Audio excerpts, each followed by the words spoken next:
How would you like to improve your health and keep your family safe? You're listening to the Healthy Home Hacks podcast, where we firmly believe enjoying optimal health shouldn't be a luxury. Healthy Home Authorities and husband and wife team Ron and Lisa will help you create a home environment that will level up your health. It's time to hear from the experts. Listen in on honest conversations and gain the best tips and advice. If you're ready to dive in and improve your well-being and increase your energy, you're in the right place. All right, here are your hosts, biobiologists, authors, media darlings, vicarious vegans, and avocado aficionados, Ron and Lisa Barris. Friends, it is time to stop breathing in harmful biological and chemical contaminants.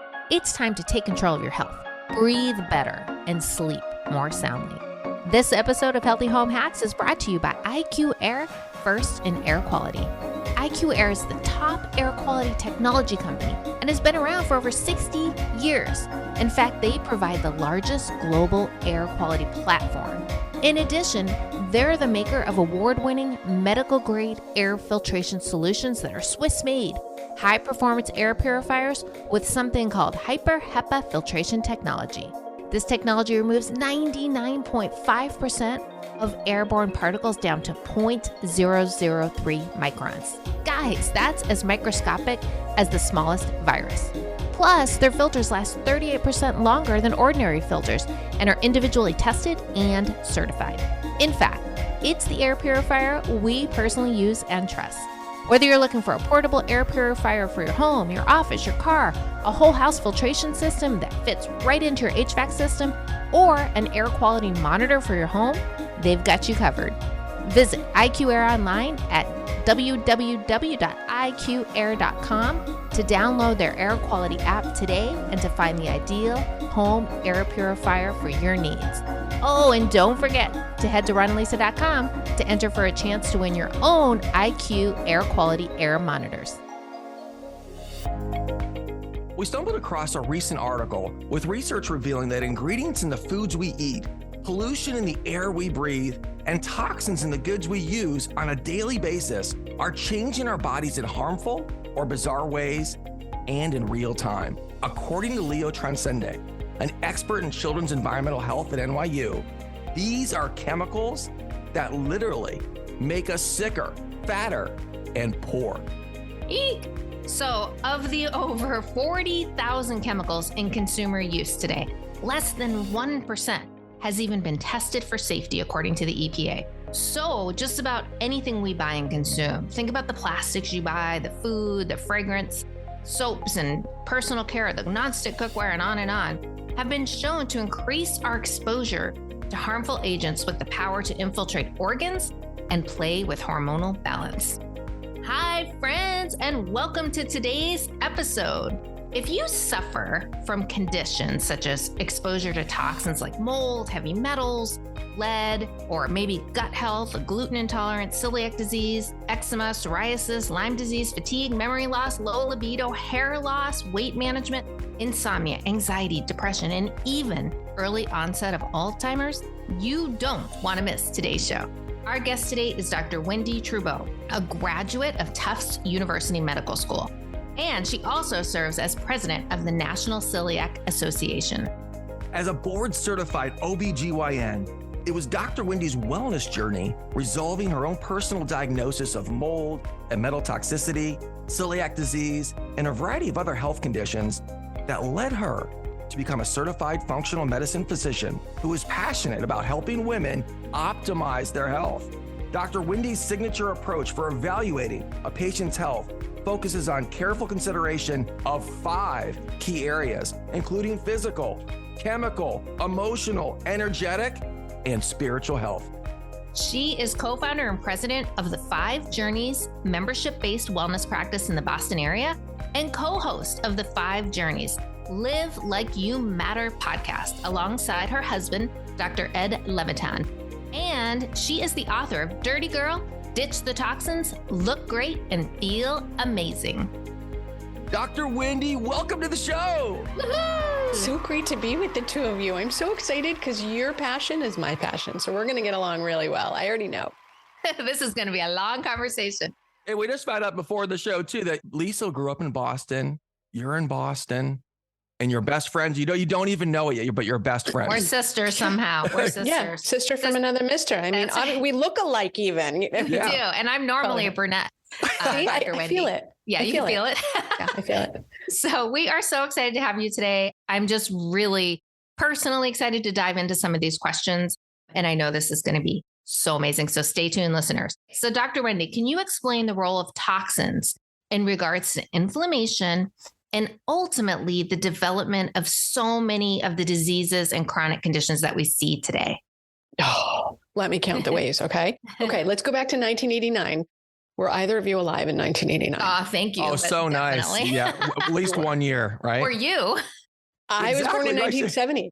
The EPA and I are the same age. And in their life, they have banned 9 substances, the last of which was banned when I was 13 years old. Thank you very much. Wow. And which one was that? It was one of the nitrogen bearing families. Okay. And so that's a long time away. It's almost 40 years since they banned anything. You were born in 70? I was born in 1970. Yeah. Oh my gosh. I would not have guessed that. I wouldn't have guessed that. You look half that age. Yeah. You look half that Thank age. you. It's my easy lifestyle, apparently. Yes. You're toxic free. Okay. So I'll actually answer your question. So in 1989, where we were all alive, the Massachusetts study, again, go Boston, indicated and showed that 1 in every 6 deaths was due to either poor air or poor water quality. That was almost 40 years ago. Okay. I know. Ron, you're like, what? Yeah, that's it. I never heard that stat before. That's interesting. I'm glad they quantified it. And of course, you're right. It's probably the multiplier now is probably 5 times higher, right? Right. So fast forward to 2011. And I happen to know this because I'm in the middle of researching a presentation I'm giving on autoimmune disease. And I was like, okay, well, how much money do we spend on autoimmune disease? And in 2011, globally, we spent about $22 billion on autoimmune disease. That was 12 years ago. We are now up to 140 billion.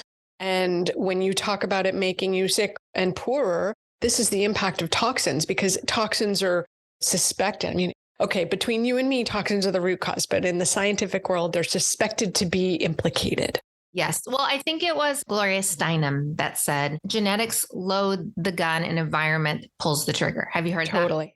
I mean, and genetics are like 10% of it. They set the stage, right? They make you likely to get something, but then you pile on all these things, stress, which is a toxin, lifestyle, which could be toxic, alcohol, totally a toxin, plastics, makeup that has endocrine disruption, plastic that you're typing on, plastic that you're sitting on. None of us are sitting on leather chairs anymore. We're sitting on plastic. Vegan, right? Vegan leather is plastic.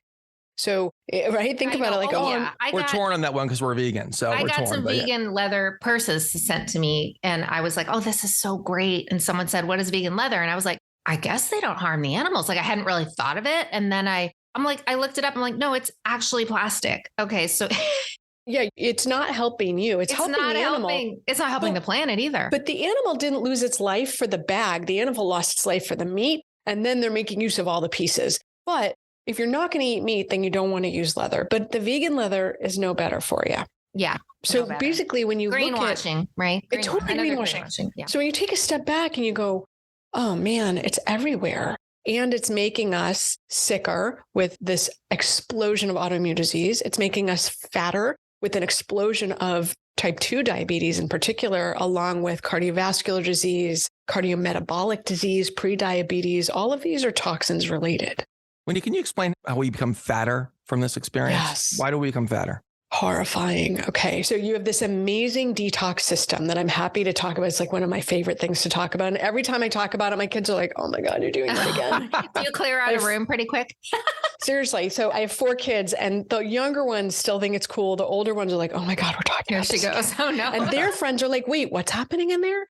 So somebody cares. Anyway, so you have this amazing detox program in your body. It's a whole process, starting with your chewing your food, getting into your gut, getting into your liver, your adrenals are playing a role, and then it gets back into your gut to be excreted. Now, if at any point in that process, I mean, there's a lot of points I just mentioned, if anything goes wrong and you don't process your hormone or your toxin or whatever you were exposed to or the vegan leather fumes, it winds up being stored in your fat. And the body's smarter than we are. So if you store toxins in your fat and don't get rid of them. And by the way, it's really hard to get rid of them because you're standing underneath this waterfall of toxins. So even as you're trying to get rid of one toxin, you're getting exposed to 50 more. So you store it in the fat as a depot. Essentially, think of it as like your storage unit.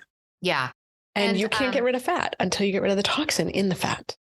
Oh, really? You have to get rid of the toxin in the fat to get rid of the fat? Yeah, which is why sometimes when people go on these crazy diets and they lose 20 pounds in 3 weeks, they're like, I felt awful that whole time, because think of all the toxins flooding their bloodstream as they do this ridiculous weight loss very fast. It's not safe. Yeah. And speaking of, I'm going to veer a little because you were talking about type 2 diabetes and all of this.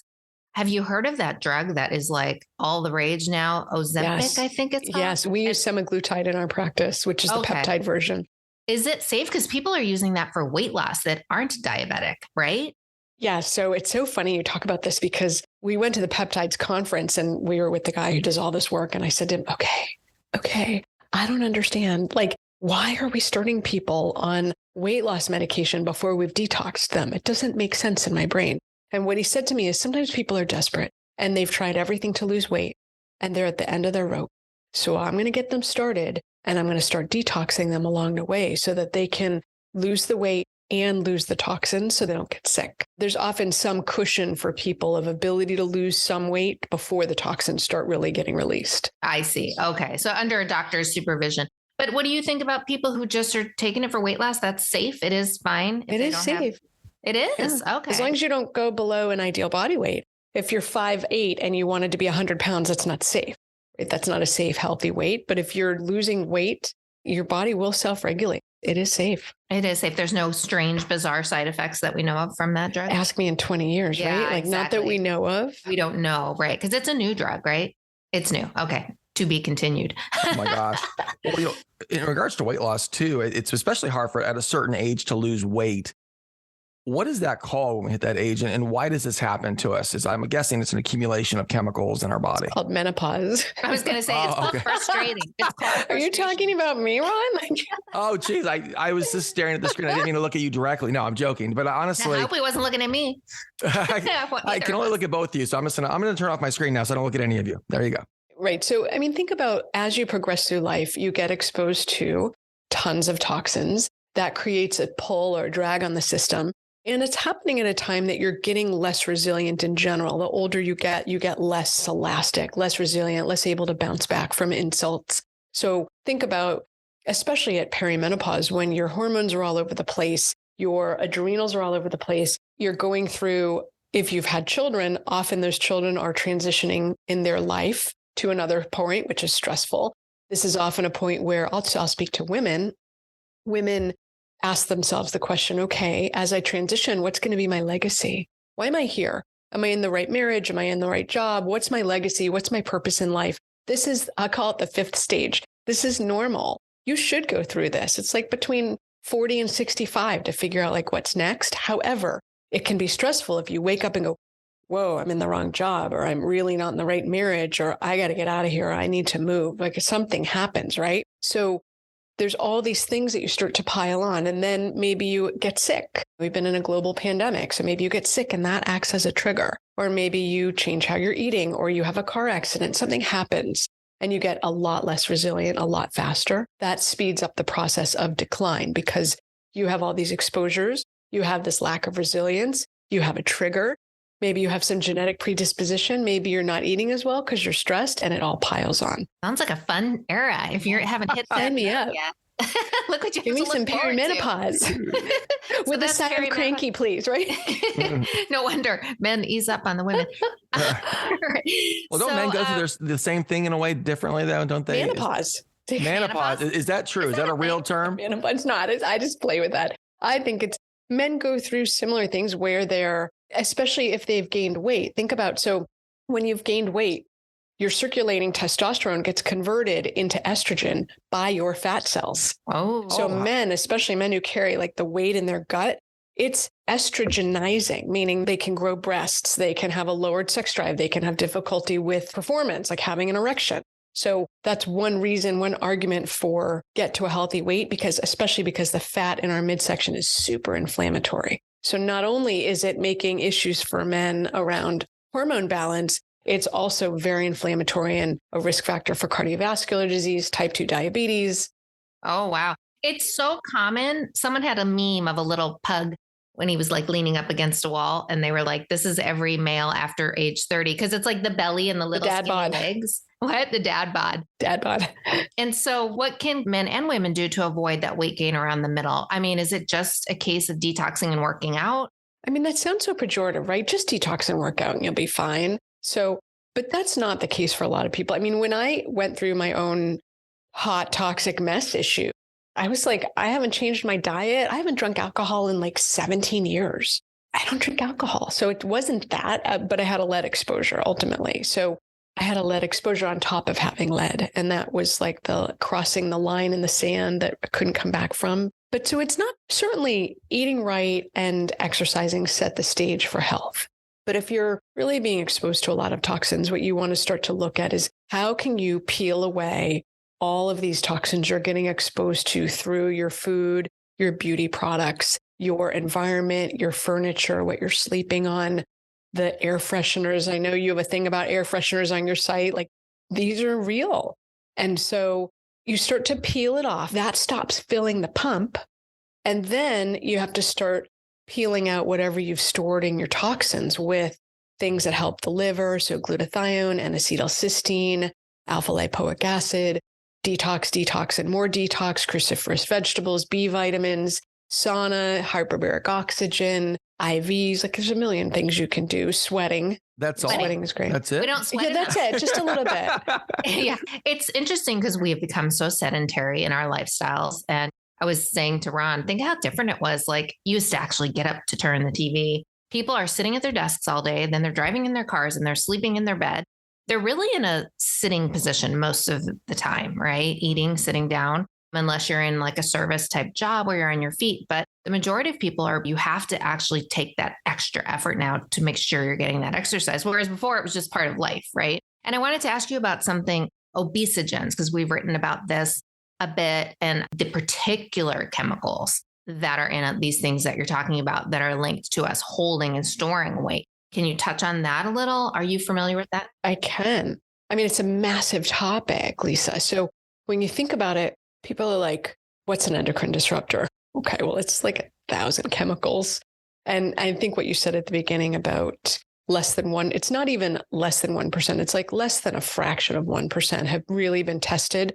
So essentially the companies have designed them. And then once there becomes a preponderance of evidence, then they might say to the EPA, hey, it looks like there might be a problem. It really relies on individual reporting, which what company is going to do that? So the category of obesogens is massive. It's anything that disrupts your endocrine system, your hormones. So that can be anything from phthalates, sodium lauryl sulfate, Bisphenol A, BPA. Yes, BPA, PFAS. Yeah. All of these chemicals that are designed to make our lives easier are also disrupting our hormones. Flame retardants. If you sleep on a bed that's not organic, it's got flame retardants in it. That is an endocrine disruptor. Yeah. And speaking of, how does sleep play a role when it comes to our body being able to detox? Is that an important part? Are we doing better if we're operating on 5 hours sleep, or should we be getting 8 to 9? At the risk of irking every high performing human who's listening, you need more sleep than you think you need. Let's start there. So you can't paint people with a broad brushstroke and say everybody needs X. But I will say generally women need more sleep than men. Oh, we hear that over and over, don't we, Ron? From guests We do, that we yeah. have on the show. They say the same thing. Yeah. Generally, if you're spending, I mean, think about it, the quality of sleep matters. So if you're in bed for 6 or 7 hours, you're likely not sleeping for that full time. You have a period to fall asleep, and then you have natural periods where you're awake throughout the night that can be 45 minutes of time. So if you spend 6 hours in bed, you're getting 5 hours and change of sleep. That's a great point. Yeah. Who's sleeping all the way through like every night? It never happens. And then on top of it, you're getting not all deep and REM sleep. You're getting a portion of light sleep. So between your awake and your light, which could be half of your sleep, you're getting 2.5 hours of rest. And I track sleep. I'm really into sleep. So when this global pandemic hit, I continued going to the office. However, my kids didn't. So I didn't have to deal with carpool. I didn't have to deal with driving them and picking them up. So I was able to sleep a lot more. And it's interesting. I used to think that I was good with 7 hours in bed. I'm actually not. Like, I'm ideal with 10 hours in bed. And I was like, holy moly, that's almost 50% more, guys. Like, that's 45% more. Wow. Yeah. But Well, once you're probably twice as effective, right? You're twice as effective when you realize how much better you felt. Yeah. Yeah. Now, let me go back to why it matters. So when you go to sleep and you get into sleep, the cells in your whole body, but particularly your brain, get smaller. And that makes the space, the interstitial space, the space between your brain cells, bigger. What does that mean? That means that you can drain toxins out of your brain into your lymph, into your lymphatic system at night, and you do a ton of detoxing at night. So sleep is critical because if you're not truly resting, your body's active and it's not doing the detox work it needs to do. It's critical. Anyone listening, just do the opposite of everything you normally do, right? Right? Right. I mean, like you said, it's such a toxic world we live in. And then it's not just the products, it's the sort of pressure to go, go, go, go, go and be stressed. Actually, the glorification of stress, I call it, right? Glorification of being busy. And it's almost like just a reset. Everybody needs to reset and come back to self-care, taking care of yourself, doing what's best for you, not what society thinks you need to be doing all the time, right? Right. Stress is massive. Yeah. Dr. Wendie, quick question now in regards to sleep. What about napping? Because that doesn't sound like that would detox you to take a 20-minute nap, but I sometimes feel amazing after a 20-minute nap, where Lisa does not. She might have, right? I feel worse. I feel groggy. Yeah. Isn't that funny, Lisa? I'm in your camp, but my husband likes a 20-minute nap. So I think everyone's different. But I think if you're someone who does well with napping, I mean, I'll take a nap. I'll take an hour and a half nap. My husband gets up after 20 minutes and I'm like, done. I'm still sleeping. So sleep gets sleep. And the more sleep you get, the better it is for you. So my vote is if you're tired, instead of drinking a double coffee, you know, whatever, I don't drink coffee. Wait, now you're staring at us, Dr. Wendie. Now I'm like, if you double shot, right? So if you're tired, don't do that to yourself, because now you're just creating false energy and creating more stress on the system. So, and then the adrenals are like, oh, a lion's going to eat me. Okay, don't detox, because you don't need to detox when a lion's going to eat you. You need to run. So you send sugar to your muscles in your legs. You shut down detox. You shut down digestion. And what happens over time, you know, if you do that once a year, whatever, who cares? But we're not doing it once a year. We're doing it 20 times a day. Every time you have a stressful thought or a nasty thought, you're setting off your adrenal system. I know Ron's like, wait, what? So those stressful thoughts are not good for you. That's true. We've gotten good at managing stress. We've gone back and forth with coffee. Now we're drinking this pure mold-free, certified for no pesticides, no mold and all of that. But we did mud for a while, which is like a coffee alternative, and it's all adaptogenic mushrooms, and it's really healthy and good for you. I loved it. I could go back to that. I don't need the coffee, but I do like the ritual. And I think a lot of us like the ritual, right? The warm drink in the morning or something that you're looking forward to. But there are so many good coffee alternatives now. Yeah. And I think you really want to get clear about, do you like the ritual? In which case, create a ritual for yourself that's healthy. Or do you need the caffeine? In which case, you need a detox to get yourself healthier, and focus on why do you need all that caffeine? Why do you need that? Yeah, that's a great question. Great point.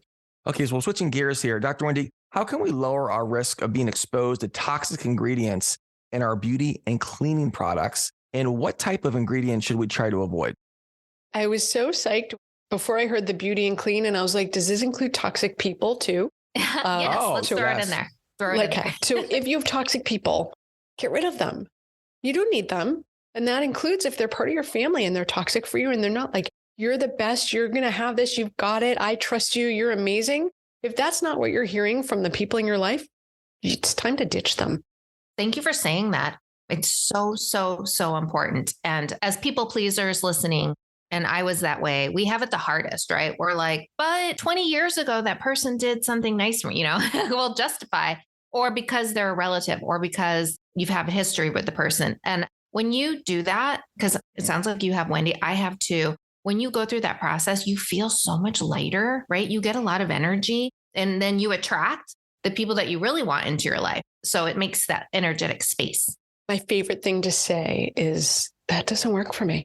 You can't argue with that. Yes, it works for you. Who's going to argue that, right? No one's going to die on that hill and raise that flag. So My favorite, and I use it judiciously. It's not like I say it 6 times a day, but sort of get really clear. Like, I have 4 kids. They have lots of requests and they're all off in a million directions. And my husband loves to go do things. And normally it's a lot of fun, but sometimes I'm like, I'm done.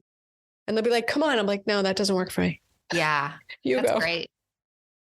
The power of no. No is a complete sentence, right? Like you said, I'm stressed. I got invited to this event. I feel this guilt to go, but I can't, I got to take care of myself. And I think it doesn't really work for me.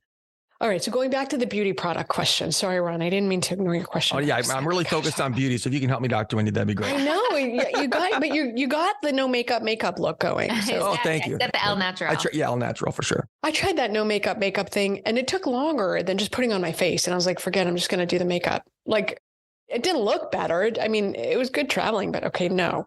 So back to beauty. Okay. There's a million things in beauty that can be bad for you. So there's a ton of endocrine disruptors. There's artificial colors. If it's made in another country, there's a high chance that it's contaminated with heavy metals, particularly lead and mercury. So the list of what to avoid is really long. So I think what we want to do is flip the switch and say, okay, how do you find products that are safe for you? And that's a much easier conversation because what you want to start to do as humans, especially a lot of females, I treat women. So I have a lot more data on women. Women tend to be a lot more like, I got to nail this and I'm going to be perfect. So women go down this rabbit hole of, okay, get rid of everything. Don't do this. Okay, do not do this. Go down the rabbit hole of, as I run out of something, that's a tremendous opportunity to make a difference and level up in that moment. But I don't have to fix the world. I just have to fix what I'm running out of. So in the moment you're running out of your makeup, under eye cover up, lotion, lipstick, I don't care, whatever, we'll fill in the blank, cleaning product, hair product, go to Environmental Working Group or Think Dirty. There's also another app that I forgot the name of. It was like a 1-word thing and I don't remember it. I was like, oh, I should keep track of that. And now I've forgotten. So anyway, go to them and look up your product. Start with, did you nail it on the first try? I had a couple products when I went through this and I was like, oh, it's actually not that bad. In fact, it's really good. So I kept it. But that was pretty rare. The majority of stuff, I was like, oh. It's going to take a couple tries to get the perfect one. Yeah. Don't give up if you switch to mascaras and you don't love the clean one. No, but look it up. Don't get greenwashed. This is my first thing. Don't do what I did. When I did this product, I totally got greenwashed. I was like, oh, that looks cool. Yeah. Look, all natural, beautiful packaging, full of crap. So always look it up. Slow down enough. Don't let the green leaf fool you. Yeah. Yeah. Don't throw anything out. Use it up. You bought it and it's not going to move the needle to use it up. So use it up and then level up. And whatever you're running out, just do it as you go. Yeah. That is so great because it's also good for the planet if you're not just like wasting everything. And I think you make a good point. It's not going to move the needle because we're talking about small exposures to toxins every day over our lifetime that get us to that toxic point. So yeah, you're right. Going like cold turkey on anything isn't usually a good idea because then you're going to be rebellious. And anyway, yeah. So it took a long time to get there. It might take a long time to kind of undo too, to get your life really clean, because I used to talk to people and be like, okay, you got to do this and you got to get an air purifier and a new bed and blah, blah, blah, and then they're like, I'm not going to do anything. Right. They get overwhelmed analysis and then they get paralysis. paralyzed. Yeah. Analysis paralysis. Totally. Okay. So I want to switch gears to talk about the pink elephant in the room, which is gluten. I mean, this is such a topic that everybody is affected by today. So many people are reducing their gluten, whether they have a food sensitivity or a full-on celiac disease, just to improve their diet and their gut health. However, most people with celiac disease are undiagnosed or misdiagnosed. Why is celiac disease so hard to diagnose? It's not hard to diagnose. I feel like you're sticking me with a pen or, I was undiagnosed for 20 years and it was only because I could pretty much not get out of bed. And I went to a functional medicine doctor who took a whole history and listened to me and then diagnosed me, but I was not right for 20 years. So part of the issue is that the vast majority of people who have irritable bowel don't have celiac, but a portion of people who have irritable bowel or some type of gut issues have celiac. It's just that because it's small, they just don't get tested. That's one. The other is it can masquerade as something else. So it can look like brain fog. It can look like hair loss. It can look like a different autoimmune disease. Where there's one autoimmune disease, there's often celiac disease. So they often go hand in hand, but it's just not on doctors' radars. So they don't test as much. but it's the tip of the iceberg. The people who have been diagnosed are the tip of the iceberg. They're the tip. Okay. So how prevalent do you think celiac is? Like what percentage are undiagnosed, walking around feeling terrible and not knowing why? Yeah, it's estimated that about 1% of the population has celiac, and only 1% of that 1% knows they have it. Oh, okay. So we got a lot of room to go around who don't know it. And it's 4 times as common as type 1 diabetes. And think about how many type 1 diabetics there are. It's 4 times as common. Okay. So give us some common symptoms of celiac. Gut is the most common. Really. I mean, hands down, bloating, gas, diarrhea, constipation, poor absorption of minerals or nutrients, especially when taking them, because inside your gut, there are these things called villi. And think of them like this beautiful sea kelp bed with all these little fronds, okay? Now, when celiac occurs over time, these beautiful fronds that are there to all the surface area to absorb minerals and nutrients gets blunted. So instead of this, you have this. So you've now lost 99% of your surface area to absorb. And so if you're not taking supplements and you have poor levels, or if you are taking supplements and you have poor levels, that's a pretty big red flag. Celiac in kids often shows up as behavioral issues or small for age. Like the doctor will be like, God, they're small. They're just a small kid. That would cue you for, hey, maybe there's celiac here. And then on the other end of the spectrum, if you have Alzheimer's or dementia or degenerative disease, that would be concerning for gluten allergy / celiac. Okay. So do you recommend anyone listening who's having gut issues get tested for celiac and gluten sensitivity? Should they do both? Yeah, it's harder to get tested for gluten sensitivity unless you go to a functional medicine doctor, but I would recommend it. And I mean, here's the thing. You can do what's called the poor man's test, where you stop eating it for 2 to 3 weeks. And really, what I would do is do a multiple symptom questionnaire, an MSQ, before you do it and see how you feel. And then for 2 to 3 weeks, do the gluten elimination. And then at the end of that 2 to 3 weeks, you have a choice. You can say, okay, I feel amazing. Things I didn't even realize were a problem are cleared up. Like the patient who said to me, my stomach ache is gone. I'm like, you never told me you had a stomach ache. She goes, oh, it was so bad. I was so used to it. I never told anyone. I'm like, I went through the review of systems with you. You didn't tell me. Right. So things that you don't even think about. Yeah, you get used to, right? I think it's just the way it is, right? You'll get used to their headaches and their, exactly. Yeah. So at the end of 2 to 3 weeks, the reason 2 to 3 weeks is the magic time is that it takes about 3 weeks for your IgG antibodies to go down. An allergy to gluten is not like an allergy to a bee sting where you're going to stop breathing. It's an allergy that's getting through the lining of your gut into your bloodstream, and your bloodstream is like, what is this? This is not supposed to be here. And you mount an immune response against it.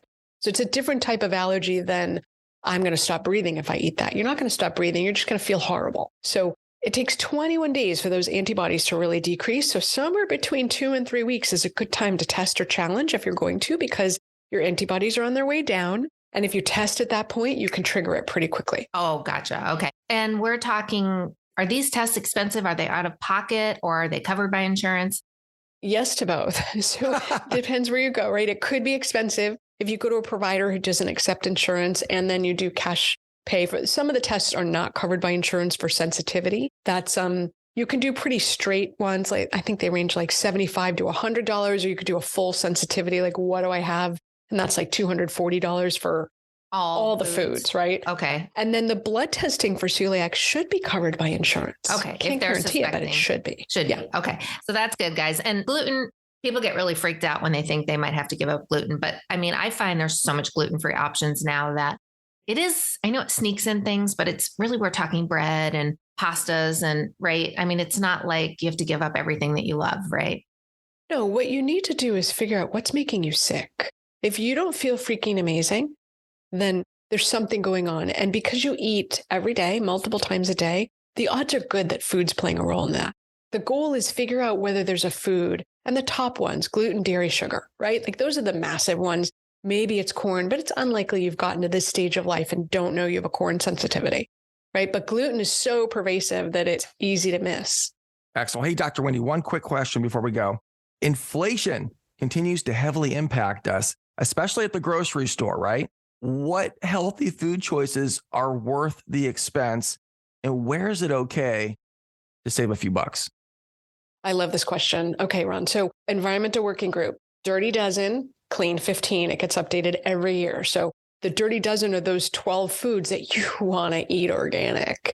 And the Clean 15 are foods that if you don't have it in your budget, that you could get those foods not organic. But then there's also hacks. Like, can you get in relationship with a local farm? Because they often have community supported agriculture and it's organic, and you can drive down the street instead of, I mean, you're in California, so you guys have lots of local food, but we're in Boston. It comes from across the country. So we belong to a CSA and it's $25 a week. It's now, we do a double share because of all the people in our house. So it's $50 a week, but we get 2 boxes of food.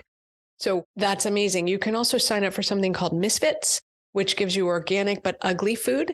Like How ugly cute food, is there's that discrimination. name? Oh, I love it. No, there's discrimination against ugly food. And so Right. ugly vegetables often get discarded. So if you're okay, it doesn't look perfect, you can do the Misfits. And then you can also look at. Wait, quick question the around that. grocery Are they stores. sending you smashed like avocados that are maybe Yeah. brown? Bruised. Okay. Like a Bruised. weird shape, you know, Okay. instead of Weird being shape? straight, it's curved or vice versa. Oh, so not okay. like bad, not like bruised. No, it's not bad or bruised. It's just not perfect. Oh, in some way. brother. Yeah. And now with the genetically Wow. modified food, people are getting even more brainwashed into thinking everything has to look perfect. This bright, perfectly round, bright red apple, where food naturally doesn't look like that when it's grown. Yeah. Okay. Those are great tips. Wow. This was so interesting. We definitely want to have you back. And thank you so much for being with us today. Dr. Wendie and her team believe that you are meant to be vibrant, healthy, and alive until at least 100 years of age. From sex to brain function, your vitality can improve decade over decade, and they will help you get there. You can learn more about Dr. Wendie at 5journeys.com, and we'll put the link into her book in the show notes as well.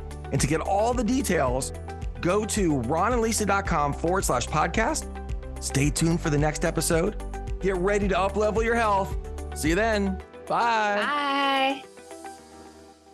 This episode of the Healthy Home Hacks podcast has ended, but be sure to subscribe for more healthy living strategies and tactics to help you create the healthy home you've always dreamed of.